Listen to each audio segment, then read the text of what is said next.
Shalom, salam sejahtera bagi Bapak Ibu, Saudara-saudara, anak-anak yang dikasihi oleh Tuhan Yesus Kristus. Berjumpa kembali bersama saya Pendeta Eka di dalam renungan firman Tuhan pada hari ini, hari Kamis 26 Januari 2023. Sukacita dan damai sejahtera dari Tuhan Yesus kiranya menyertai hidup kita sekalian. Puji nama Tuhan. Pembacaan firman Tuhan hari ini sampai pada pembacaan kitab Yeskiel pasal yang ke-8. Kiranya firman Tuhan memberkati kita sekalian. Baik, sebelum kita akan merenungkan bagian firman Tuhan hari ini, mari kita akan berdoa bersama.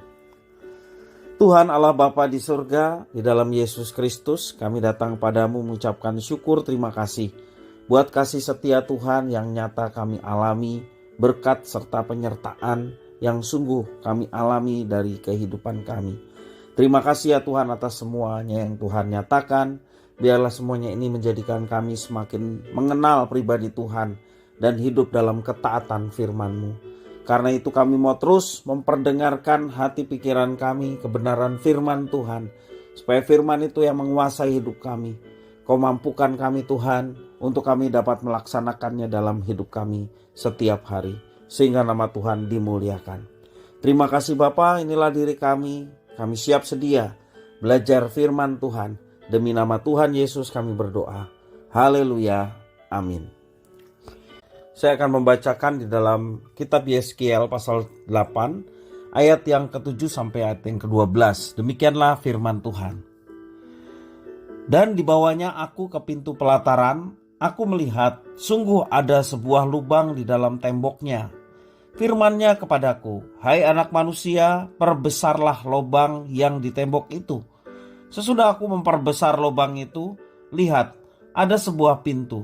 Firman-Nya kepadaku, masuklah dan lihatlah perbuatan-perbuatan kekejian yang jahat yang mereka lakukan di sini.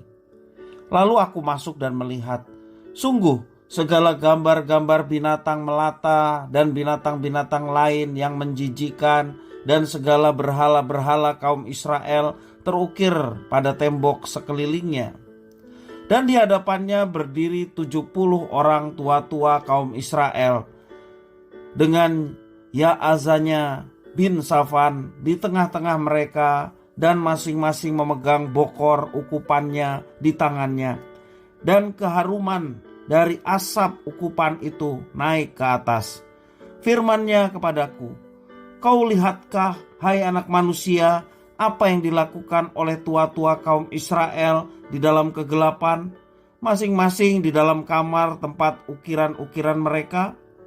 Sebab mereka berkata, Tuhan tidak melihat kita, Tuhan sudah meninggalkan tanah ini. Bapak Ibu, saudara-saudara yang dikasihi oleh Tuhan Yesus Kristus, apakah kita pernah ketika kita kecil atau kanak-kanak bermain petak umpet, atau kita pernah melihat anak kita atau anak tetangga bermain permainan petak umpet? Ada suatu hari seorang anak sedang bermain petak umpet dengan temannya.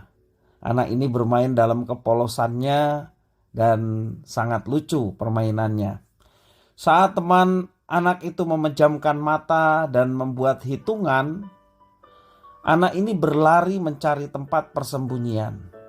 Tetapi karena tidak menemukan tempat persembunyian, sedangkan hitungan hampir selesai, ia memilih untuk berjongkok di satu tempat sambil menutupi kedua matanya dengan telapak tangannya.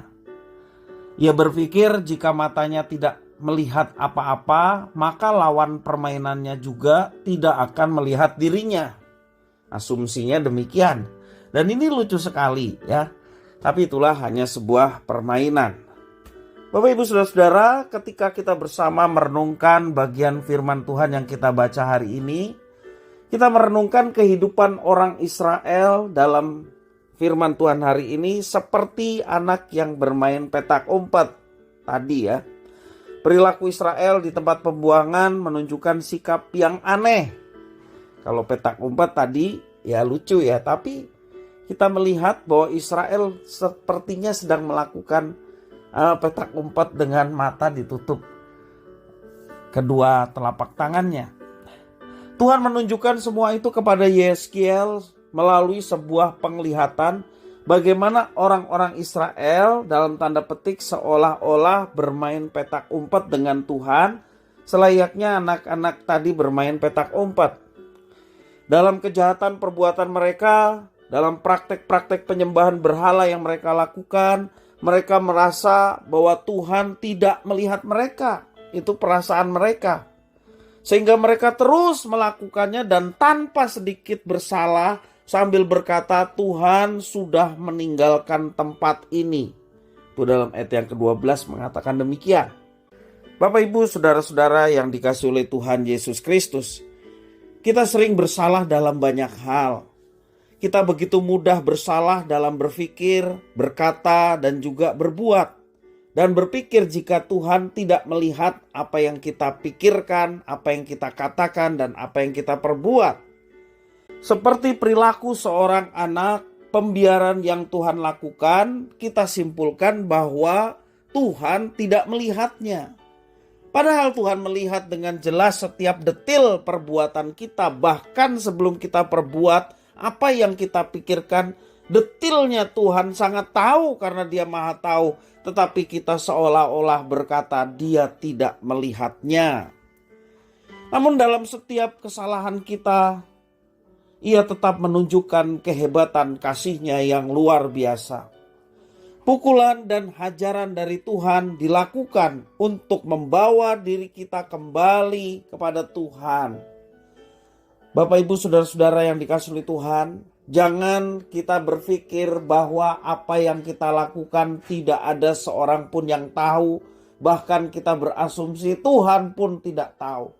Di mata Tuhan kita semua telanjang. Tidak ada yang tersembunyi. Tuhan Maha Tahu, bahkan di balik otak kita, apa yang kita pikirkan, apa yang kita renungkan, Dia tahu secara detil. Karena itu kita mau berserah kepada Tuhan dan kita mau hidup kita dipimpin oleh Tuhan dalam pikiran, dalam perkataan, dalam tingkah laku yang kita lakukan setiap hari berdasarkan pimpinan dan kontrol dari Tuhan. Supaya apa yang kita pikirkan, apa yang kita katakan, demikian apa yang kita kerjakan, semua itu karena karya Tuhan dalam hidup kita. Sehingga kalau Tuhan yang berkarya dalam hidup kita, pastilah sesuatu yang baik, yang bermanfaat, yang kita pikirkan, katakan, dan kita lakukan dalam kehidupan kita sehari-hari. Jika kita bersembunyi dan berpikir Tuhan tidak melihat kita, tetapi Tuhan terus akan mencari dan menemukan kita. Kalau Dia menegur kita, artinya Dia mengasihi kita supaya kita berbalik kepada apa yang Tuhan telah rancangkan, bukan berjalan semau kita sendiri, apalagi apa yang kita lakukan itu adalah bertentangan dengan kehendak dan firman-Nya. Bapak Ibu saudara-saudara, kesempatan dalam menjalani kehidupan itu anugerah yang Tuhan berikan pada kita. Mari kita senantiasa terus bersandar kepada Tuhan dan minta pimpinan Tuhan supaya kita jangan sesat pikir, supaya kita jangan salah berkata-kata dalam mengucapkan. Demikian juga dalam perbuatan kita tidak melakukan tindakan yang menjadi melawan dari apa yang dikehendakinya.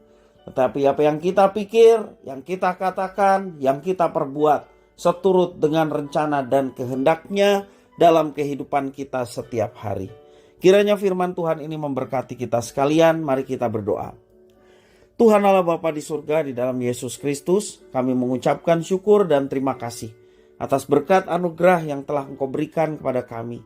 Mampukan kami Tuhan untuk mengerjakannya dalam hidup kami, sehingga nama Tuhan dipermuliakan melalui hidup kami, baik ketika kami berpikir, kami berkata-kata, maupun dalam kami bertingkah laku. Sungguh nama Tuhan dipermuliakan. Terima kasih Tuhan, inilah diri kami sedia untuk menjadi pelaku-pelaku firman. Demi nama Tuhan Yesus Kristus kami sudah berdoa. Haleluya. Amin.